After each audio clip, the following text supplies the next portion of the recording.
रहीम अस्सलाम वालेकुम। अगर आपको नावल पसंद आता है तो प्लीज़ इसको लाइक करिएगा और सब्सक्राइब करिएगा और शेयर करिएगा ताकि मैं अपने चैनल पे और न्यू से न्यू अपलोड कर सकूँ न्यू नावल्स। तो आप देखें, ऐसा अहले दिल हो, इज़ा कलम नबीला अज़ीज़। किस्त नंबर 9। तुमने किसी दबाव में आकर तो ये रिश्ता कबूल नहीं किया। मैमूना पुप्पा ने पहली फुर्सत में इसे कॉल करके पूछा। नहीं पुप्पो, मुझ पर भला कौन कौन दबाव डालेगा, इसने नरमी से जवाब दिया। तो फिर ऐसा क्यों किया? मैमूना पुप्पो को भी मीरान बीबी जैसी बेचैनी हो रही थी। क्या किया है? अपने चचाजाद से शादी की हामी भरी है और बस। मखतूम, तुम जानते हो मैं ऐसा क्यों कह रही हूँ। मैं हमेशा तुम्हारे लिए शहरज़ाद को सोचा है और इस बात का जिक्र मैंने मीरान भरजाई से भी किया था। वो भी यही चाहती थी, मगर वो इस खौफ से चुप थी कि शहरज़ाद का रवैया कभी भी तुम्हारे साथ अच्छा नहीं रहा और तुम दोनों में ज़हनी हम-आहंगी नहीं है, इसलिए उन्होंने तुमसे इस ख्वाहिश का इजहार नहीं किया। मगर तुमने ज़रीना के लिए रजामंदी देकर मुझे ये सोचने पर मजबूर कर दिया कि ज़हनी हम-आहंगी तुम्हारे और ज़रीना के बीच भी नहीं है।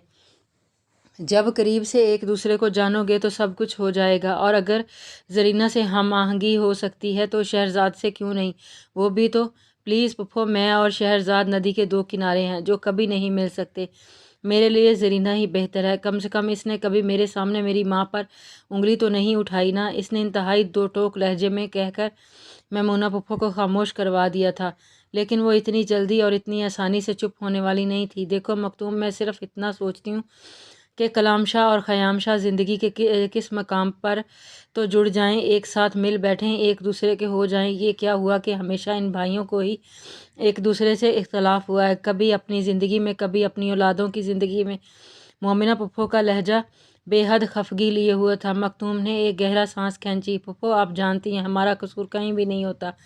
इख्तलाफ का पहलू तो शुरू से ही पीर साईं की तरफ से आ रहा है। कभी वो गर्म मिजाज हुआ करते थे, अब इनकी औलाद गर्म मिजाज है। और ख़याम शाह कल भी एहसास करने वालों में से थे, आज भी इसी सफ़ में खड़े हैं। आकर देख लें। अंदाज़ा बेतहम्मुल बेतहम्मुल अमेज़ था वो, और जो कुछ वो कह रहा था वो सच ही तो था। ख़याम शाह मखतूम शाह की सूरत आज भी अपने मकाम पर क़याम थे।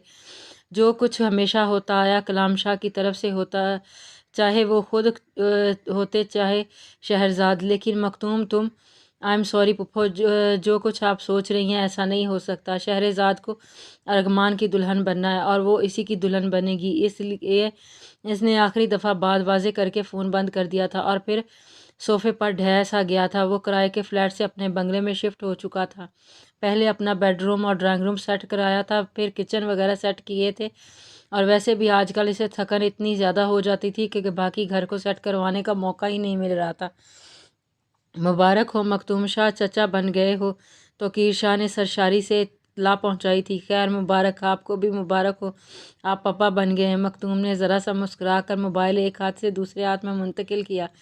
चाबी निकाल कर राइट हैंड से गाड़ी का लॉक खोलने लगा। मिठाई लेकर जल्दी पहुंचो, जब तक तुम नहीं आओगे मैं मुंह मीठा नहीं करवाऊंगा। तो कीर शाह ने इतने मान से कहा कि वो इतनी मसरूफियत होने के बावजूद इनकार नहीं कर सका। ओके, मैं आ रहा हूँ, इसने खड़े खड़े फैसला किया और गाड़ी निकाल कर मोबाइल डैशबोर्ड पर डाल दिया। लेकिन अगले 5 मिनट बाद मोबाइल फिर बज उठा।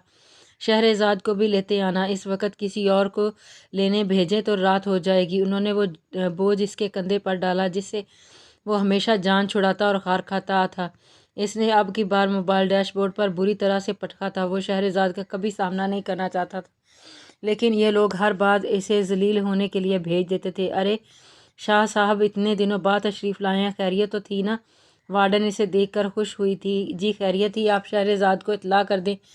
जी अभी करती हूँ। वो पलट गईं और वो बजाय बैठने के यूं ही टहलने लगा। 6-7 मिनट बाद वो वहाँ तशरीफ़ ले आई। अस्सलाम वालेकुम, वो खुद ही बोल पड़ा था। मैं हमेशा कहती हूँ मुझे लेने कोई और क्यों नहीं आता। ये सवाल आप अपने बाबा और भाइयों से करें तो बेहतर होगा। वो किसी और को लेने क्यों नहीं भेजते? वो रुखा सा बोला। तुम मुझे ले जाने से इनकार क्यों नहीं करते? वो गुर्राई थी। आपको ले जाने से इनकार करूं तो बुरा बनूंगा सबकी नज़रों में। इसने सरापा इसे देखा और नज़रें झुका लीं। तुम अच्छे कहाँ से हो जहाँ से आपने नहीं जाना? बर्जिस्ता जवाब दे मिल रहा था। مل رہے تھے۔ میرے سامنے فلسفہ مت جھاڑو، آپ کو کیا پتہ محترمہ شہرزاد کون دل لٹا رہا ہے کون فلسفہ۔ چلیے دیر ہو رہی ہے۔ وہ آگے بڑھ گیا تھا۔ میں تمہارے ساتھ نہیں جا رہی۔ پیچھے سے اس کی آواز سن کر اس کے قدم ٹھٹر گئے تھے۔ اس نے پلٹ کر استفہامیہ نظروں سے دیکھا تھا۔ تم جا سکتے ہو، اس نے انتہائی بے مروتی سے کہا۔ آپ جانتی ہیں آپ کے گھر میں بھتیجا آیا ہے اور آپ بھتیجا ہمارے گھر آیا ہے۔ فکر مجھے ہونی چاہیے کہ مجھے جانا ہے، یہ نہیں کہ تم کو کون ہوتے ہو سمجھانے والے۔ اور ہاں، یہ غلط فہمی دل سے نکال دو کہ شہرزاد کبھی تمہیں عزت بخش سکتی ہے۔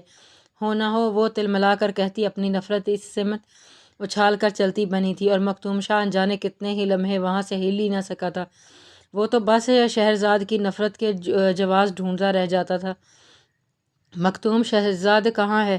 وہ میرے ساتھ نہیں آئی، اس نے توقیر کے سوال کا مختصر جواب دیا اور مٹھائی لے کر اس کا منہ میٹھا کرایا۔ کیوں نہیں آئی؟ پیر سائیں کو لاڈلی کی کمی محسوس ہوئی۔ سب ہی موجود تھے، صرف وہ نہیں تھی۔ آئی ڈونٹ نو، اس نے سراسری سا جواب دیا تھا اور پھر میران بی بی اور ان کی گود میں دبے بچے کی طرف متوجہ ہو گیا۔ زرینہ پتر، ذرا فون دے جاؤ، ہم خود پتہ کرتے ہیں کیوں نہیں آئی۔ انہوں نے زرینہ کو کام سونپا جو نظر بچا کے مکتوم کے وجیح سراپے کو دیکھ رہی تھی۔ جی پیر سائیں۔ وہ کھڑی ہوئی اور ان کا موبائل لا کر ان کی سمت بڑھا دیا تھا۔ بیٹا آئی کیوں نہیں؟ لہجے میں بے پناہ لاڈ تھا۔ آپ کو میرے آنے نہ آنے سے کیا مطلب؟ آپ کو گاڑی بھجوانا مشکل ہو جاتا ہے؟ ارے مکتوم گیا تو تھا۔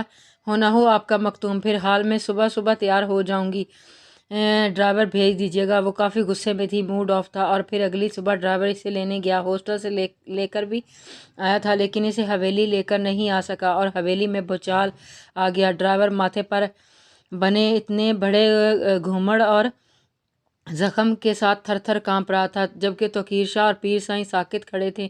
شہرزاد اغوا ہو گئی۔ ندرت چچی نے دوہڑے مار کا سینہ پیٹا تھا اور شاہ ویلی کی شان و شوکت پر اندھیرا چھا گیا۔ یہ کیسے ہو سکتا ہے؟ ارغمان شاہ بھی ہل کر رہ گیا اور اس ساری قیامت سے بے خبر مکتوم شاہ زہرا شاہ کے ساتھ زمینوں پر نکلا ہوا تھا۔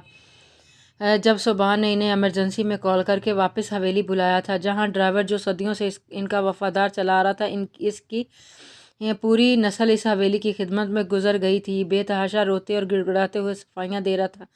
کیا ہوا ہے پتر؟ سائیں مردان خانے میں داخل ہوتے ہی اسے ماحول کی سنگینی کا احساس ہو گیا تھا۔ شہرزاد بی بی کی ایک سہیلی بھی تھی، اسے اسلام آباد آنا تھا لیکن گاڑی نہیں تھی، اس لیے بی بی نے انہیں بھی ساتھ چلنے کا کہا اور اس کا بیگ بھی رکھوایا۔ وہ بھی ساتھ ہی اغوا ہو گئی۔ شاہ سائیں میرا یقین کریں شہرزاد، مکتوم کے سر پر دھماکہ ہوا تھا۔ اس سے پہلے کہ وہ اس دھماکے کے زیر اثر رہتا، پیر سائیں کو صوفے پر گرتے دیکھا اور اعصاب مزید جھنجھلا اٹھے۔ بابا سائیں توقیر فوراً لپکا لیکن تب تک مکتوم ان کو سنبھال چکا تھا۔ وہ ہوش کھو چکے تھے اور نبض ڈوب رہی تھی۔ اور پھر چوتھے روز ان کو ایک بلینک کال موصول ہوئی۔ رفتہ رفتہ ان کالز کا سلسلہ بڑھ گیا اور اگلے 2 روز بعد ان کالز کا مقصد ظاہر ہوا۔ 2 کروڑ تاوان۔ توقیر شاہ اس ایک جملے کو سن کر بتھرا گئے تھے۔ تو کیا یہ اغوا تاوان کے لیے ہوا تھا؟ تاوان لینے والا کون تھے؟ اس کے پیچھے کس کا ہاتھ تھا؟ کس کو پتہ تھا کہ وہ اونچی فیملی سے تعلق رکھتی ہے اور اتنا تاوان مل سکتا ہے؟ کس نے روپوں کی خاطر اس کی عزت کی دھجیاں اڑائی تھیں؟ اگلے 6 روز تک ایسی کوئی کال موصول نہیں ہوئی، جبکہ پوری حویلی اس کال کا انتظار کر رہی تھی اور تاوان دینے کے لیے تیار تھی۔ آج شہرزاد کو اغوا ہوئے 1 ہفتہ 5 دن ہو گئے تھے اور پیر سائیں ابھی تک ہسپتال میں تھے۔ مکتوم شاہ ارغمان اور طلال کو لے کر شہرزاد کی تلاش میں نکلا ہوا تھا۔ وہ لڑکی جو شہرزاد کے ساتھ اغوا ہوئی تھی وہ اسلام آباد کی رہنے والی تھی اور شہرزاد کی کلاس فیلو تھی۔ رفتہ رفتہ معلومات اکٹھی کرتے کرتے وہ وہاں پہنچ گئے تھے جہاں جا کر جھٹکا لگا تھا۔ بیٹھیے شاہ جی، وہ عورت سے بڑے شاہانہ انداز سے مخاطب ہوئی۔ پچھلے دنوں آپ کی کوئی شاگرد اغوا ہوئی تھی؟ جی 2 ہفتے پہلے کی بات ہے، اس عورت نے اطمینان سے کہا۔ ارغمان اور طلال حیرت زدہ رہ گئے تھے جبکہ مکتوم بھی بے تاثیر رہا تھا۔ آپ نے اس کی خیر خبر لی؟ خیر خبر لینا اتنا آسان نہیں۔ وٹ ڈو یو ڈوئنگ مین؟ شاہ جی ایک عورت ہوں، مکان کرائے پر چڑھا رکھا ہے، لڑکیاں کمرہ استعمال کرتی ہیں تو کرایہ دیتی ہیں، جب جی چاہتا ہے آ جاتی ہیں، جب جی چاہتا ہے چلی جاتی ہیں۔ اپنا انسٹیٹیوٹ ہے جس کی وجہ سے اتنی مصروفیت رہتی ہے کہ دوسروں پر نظر رکھنے کا سوچ بھی نہیں سکتی، اور نہ ہی اتنا بینک بیلنس ہے کہ اپنی کسی شاگرد کے اغوا کا تاوان بھر سکوں، نہ لاکھوں نہ 2 لاکھ۔ इकट्ठा 1 करोड़ मैं कहाँ से दे सकती हूँ, लेकिन आप पुलिस को इत्तला तो दे सकती हैं ना, आपकी तो काफ़ी जान पहचान होगी। मखतूम ज़रा सी बात में भी अपना नश्तर छोड़ चुका था। ज़रूर दे सकती हूँ, लेकिन जो फ़ोन कॉल्स मुझे मौसूल हुई हैं इनमें यही धमकी दी गई है इस मामले में पुलिस को इन्वॉल्व ना किया जाए, वरना दोनों लड़कियों की इज्जत और जान को ख़तरा हो सकता है और पुलिस के भेजे पहुंचने तक वो कुछ भी कर सकते हैं। मखतूम की निगाहें और लहजा महसूस करके भी नज़रअंदाज कर रही थी।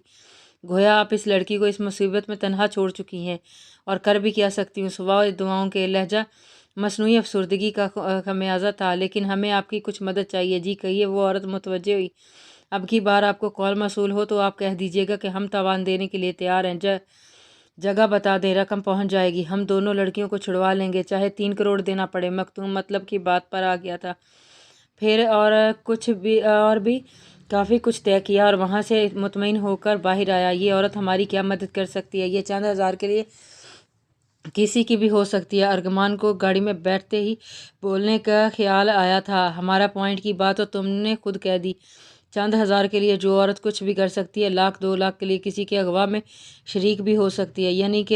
यानी तलाल को झटका लगा। हाँ, शहरजाद के अगवा में इस औरत और इस लड़की का भी हाथ है। शहरजाद इन्हीं के शिकंजे में है। अलबत्ता इस औरत की कुछ और लोग भी पुश्त पनाही कर रहे हैं। ये अकेली इतना बड़ा रिस्क नहीं ले सकती थी, क्योंकि हमारा बैकग्राउंड इनसे छुपा हुआ तो है नहीं। तो फिर हम इसे ही धर लेते हैं। देर करने का क्या फ़ायदा? अर्गमान तैश में आ गया। नहीं, इस तरह वो शहरजाद को नुकसान पहुंचा सकते हैं। हमें ज़रा सब्र से और ध्यान से काम लेना होगा। और हाँ, आज के बाद इस औरत पर मुकम्मल पहरा होगा, मगर इंतहाई खुफिया। इसकी नकलो हरकत पर कड़ी नज़र रखना होगी। इसके तमाम फ़ोन कॉल रिकॉर्ड करना होगी। यही वो मकाम है जहाँ हमें अपना असर और रसूख आजमाना होगा। पहले ही बहुत देर हो चुकी है। कहते हुए इसका लहजा बहुत धीमा हुआ और सोच भटक कर बहुत आगे चली गई थी, जहाँ से दुनिया का कहर शुरू होता है। कंटिन्यू जारी